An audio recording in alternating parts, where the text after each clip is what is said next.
The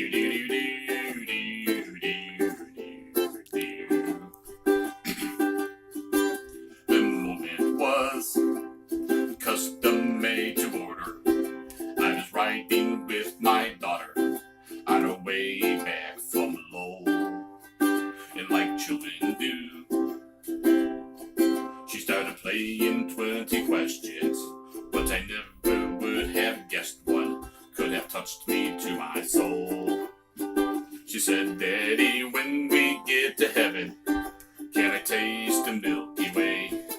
Are we going there to visit, or are we going there to stay? Am I gonna see my grandpa? Can I have a pair of wings?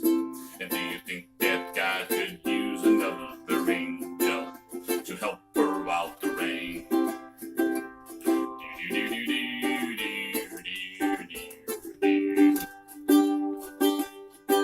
Well, I won't lie, I pulled that car right over, and I sat there on the shoulder, trying to dry my misty eyes.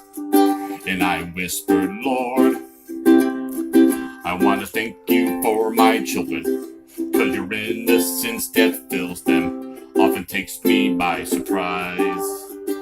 Like Daddy, when we get to heaven, can I taste the Milky Way?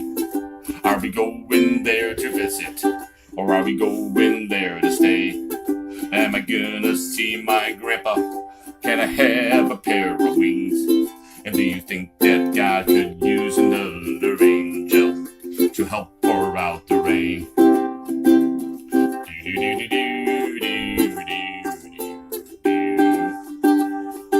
Well, I thought about it later on, and a smile came to my face.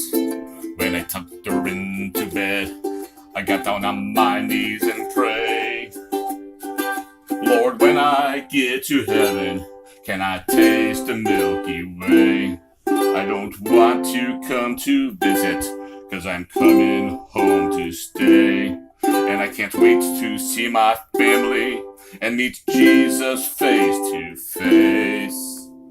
And do you think, Lord, you could use just one more angel to help her out